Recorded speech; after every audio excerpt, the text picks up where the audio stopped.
Hi there, Lindsay here, the Frugal Crafter, back with another Sketchbook Sunday, and it has been a while, so sorry about that. This was the last project I did for the watercolor course I was taking, and I decided instead of working from one of my own photos, I would work from one on Unsplash, because I wanted to kind of do a portrait of someone with darker skin and see how I got on with it, and if I ran into any problems, and I would have that week to ask my instructor if he had any tips or tricks.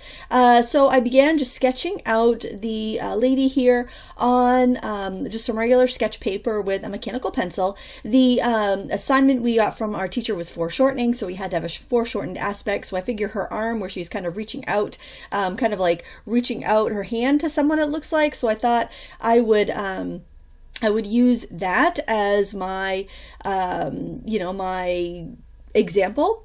And I also really liked the contrast of her blouse, which was very almost silky, like it was like a rayon, or it was just a very silky fabric and had this really fun ruffle on it. And I thought that was a really nice contrast with like the kind of stiffer fabric of the skirt. And she also had beautifully full textured curly hair, and I thought that would be really fun to capture as well with watercolor. Something that I struggled with that I didn't realize at the time was that her, like the photographer is actually below eye level, and I have her sketch kind of like she's looking straight on to the photographer. So it didn't occur to me at that point, but like the photo, I mean, she is probably like a good couple feet tall, or standing higher or taller than the photographer, or maybe the photographer's crouched down a little bit, because it seems like the camera is only on line with her elbow. So I should have been more aware of that as I sketched it, to have more of that perspective. I honestly would have been better off to sketch it one day, set it aside, and then look at it with fresh eyes the next day, and I would have seen that. But honestly, it took me looking back at this on video for me to realize that I had the height of I was drawing it from a higher perspective than what the photo was taken from. So I was in a time crunch, and I didn't have as much time to prepare for this class as I had hoped.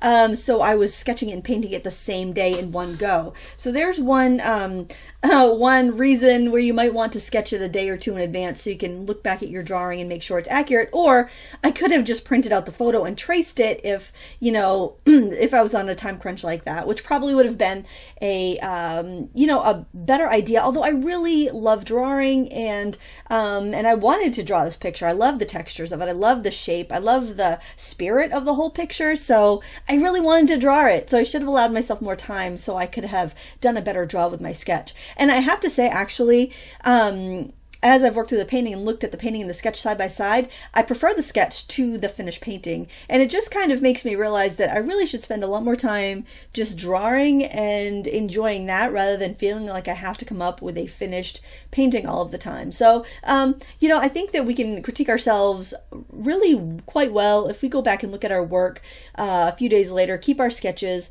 and that's also another good reason to sketch on a separate piece of paper. For one, if you make a mistake with your painting, you can always go fix it by like just transferring it onto another piece of paper. And also then you can look at that sketch and decide if you want to change it before you've committed it to watercolor paper and potentially wasted a pice of watercolor paper.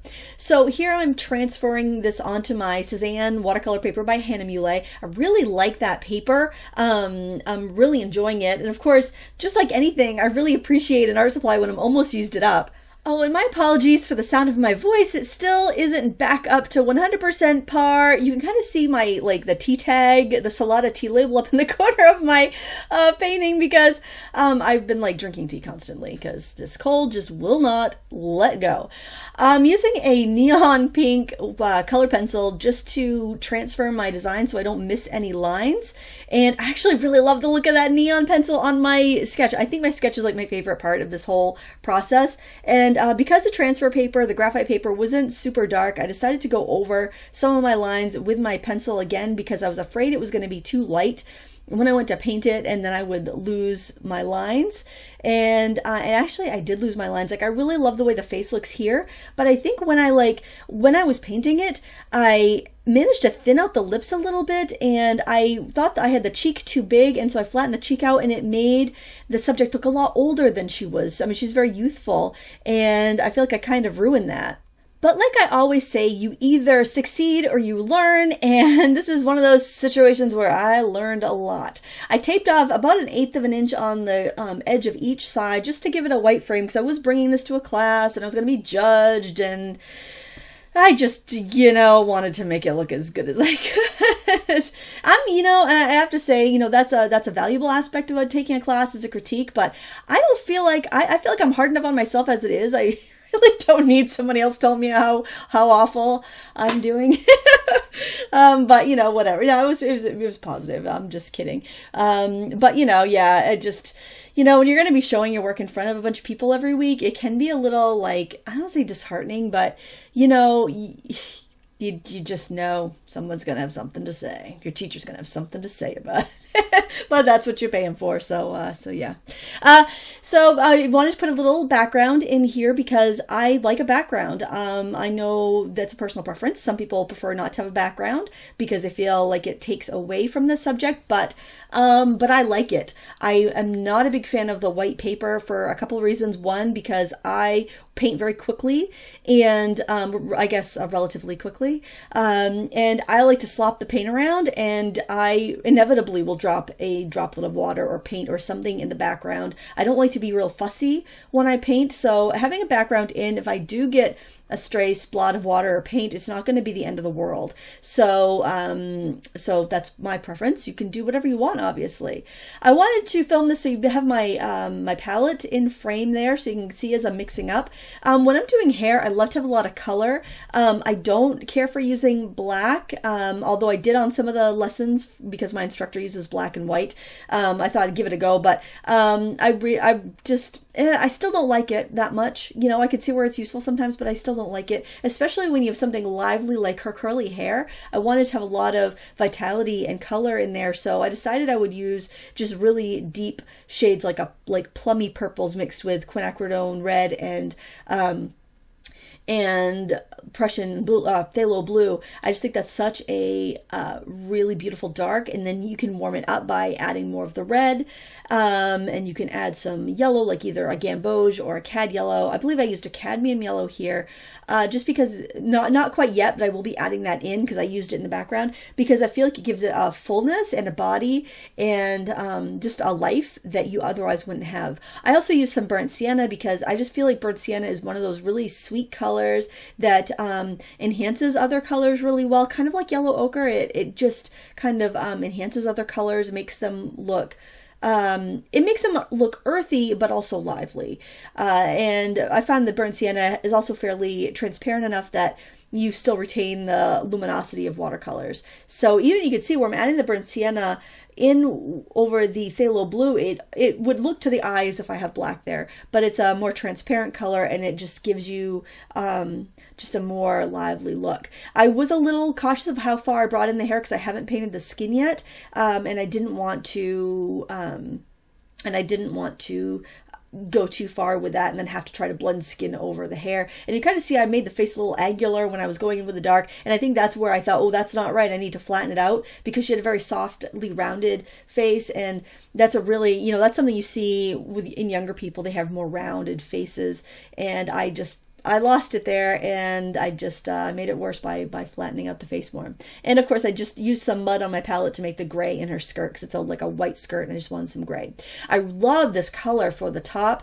I used phthalo blue and some cad yellow, and what I'm doing here is a controlled wash, and what that is working on dry paper, and you start on one side, and you just make sure you keep a wet bead of color on the edge, and then you keep spreading it out. Now, I didn't have a really big bead like I would if I was doing like a big rectangle wash, because I had so many areas to get around, and I didn't want to end up with a big puddle at the end that was going to back run before I could sop it up. And I just really loved how that washed out so smoothly on this paper. And I'm using my M. Graham paints, which are kind of my gold standard. They were the first artist grade watercolor I ever invested in, and I bought big tubes and, you know, squirted out into this Permanent Jones palette. And I've been using this palette for, no kidding, 20 years. I just really like this palette, and I refill it as needed. And I would use it more in videos, except it does take up a lot of space on my table, and I find that's a little difficult to keep in frame and keep my picture in frame. But with my larger pictures like this, it works out all right. So here I am working on a darker skin tone, and something I learned in this course that I was taking was to not do so many layers, or to try to be a little more efficient and get more done in your first layer. And so that's what I'm working on here. And I'm using the same colors I've been using. The burnt sienna, a little bit of phthalo blue, a little bit of the quinacridone red to get my darks there. And I'm just trying to get everything as accurate as I can in this first wash. I'm thinking it might be a really good exercise, even if you, don't intend to make videos of your work, is to film yourself in a time-lapse mode and look back at it a while after you've painted your picture, because I think it's really valuable because you could see areas where you have gone wrong. I typically, wouldn't watch back myself painting in real time, but watching it back in time lapse, I could see how the error I made in my sketch about having the photographer almost eye level with the, I drew as if the photographer was eye level with the girl instead of kind of scooched down looking up at her a little bit, and having the features stretched out like that as if it was you were looking straight on made the nose appear thinner. And I also, as I'm doing the shading, somewhere along the lines I made the lips a little thinner too, and it just made her look all over older. And here's where I'm thinning out the face, and that really gives her an older appearance. But I don't know if I would have caught that if I had just done the painting, closed my sketchbook, and moved on. So it can be, it can also really help you when you're self-critiquing to videotape yourself in time lapse and look back at it.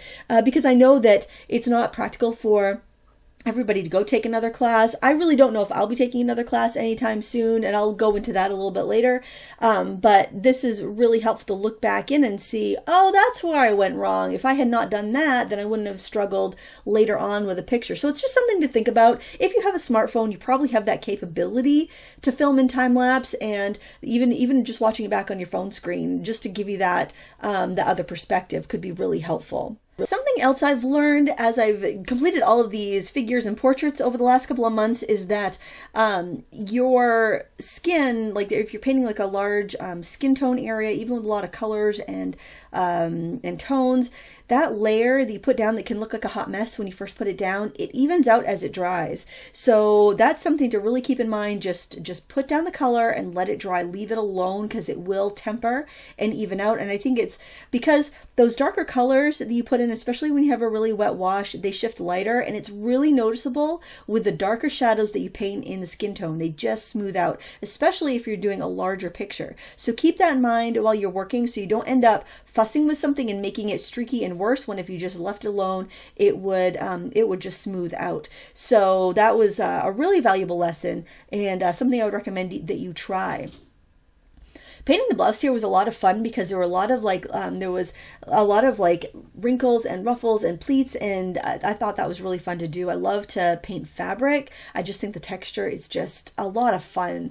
And for the color here, what I'm using is that phthalo blue mixed with burnt sienna, and it just makes a beautiful natural shadow color. And then I just watered it down a little bit for those lighter shadows that you see on the top of the arm. I like to go in with my darker shadows first. I know that's kind of odd for a lot of people that do watercolor, but I really like it because I feel like if I get those dark shadows in, then I've got a good idea of the whole range of color I'm working with and range of value. That's why I wanted to get that dark shadow on her face. I wanted to get the darker hair. I wanted to get the background, and I wanted to get those really dark shadows on the teal blouse. For me, that's super helpful because if I find if I work light to dark, I fuss around so much with the light colors that I have a really hard time getting my values right, and then I always have to go in and darken later, and it takes so much longer, and it's less accurate, and it's less fun. So that would be my tip. If you're not accustomed to working that way, just give it a try because you might really enjoy it. I'm going back in to work on the face now. I wanted to intensify the color on the lips and get the kind of the blush of the cheeks and all of that. kind of done. I wish I had a larger face to work on, really. I probably should have done it larger or done one or the other. Being on a little bit of a time crunch, I decided just to go 9x12 and not have to carry so much stuff to class. I really liked once I got the eyes and eyelashes in. I feel like it gave it a little more personality. And now I'm just trying to use the shadows to define the form of the face a bit, because I feel like I lost a lot of the youthful roundness when I was doing the hair, and I was kind of sculpting the edge of the face again. And I also feel like I got her chin a little too pointy. So, you know, I'm kind of in correction mode at this point, and just kind of adding a little bit of shading here and there to try to get the face a little bit more accurate. I wanted to warm up the face a little bit too, because she's obviously standing outside on a beautiful bright sunny day, and I wanted to get the warm reflections of the sun on her face, and just give it that sun-kissed look that that the photograph had. And again, I didn't go dark enough with my shadows. I could realize that once it was dry, because you get a little timid when you're putting those shadows in on a face and it just looks so dark when your paper's wet. So it can be really difficult to get that in there right the first time. But that's where glazing can come in really helpful. She also had a really distinct kind of crease of her cheek, where she kind of the edge of her mouth where her cheek was, and I wanted to get that in, but I didn't want her to look older, and that's a tricky area whenever you want to put the kind of a smile crease or a little dimple crease on the cheek, because if you're not careful, it can look like a wrinkle and not give you that youthful look that you're going for. The size of the face is fairly small, probably like about 1.5 inches tall, so I didn't have that much room to work, but I was just basically focusing on getting the forms accurate. I had a lot of fun with the hair. I mixed up the phthalo blue and burnt sienna again, and just kind of put on some curls, overlaying the washes that I put originally, just to give it those individual curls and that movement and life that I wanted. Now I'm going in with just my darkest details. I was able to soften the chin and carry that shadow into the neck, because it was really dark there as well. So that was the way I was able to sculpt the face into a more of a youthful look. I defined the eyes a little bit more, and the crease between the lips, and that kind of like smile line in the side, and I was really happy with the way it came out. I hope you enjoyed this time-lapse version of this painting. Hope you give something like this a try. If you want, I'll link this photo down below. Thank you so much for watching. Please give me a thumbs up before you go, and until next time, happy crafting.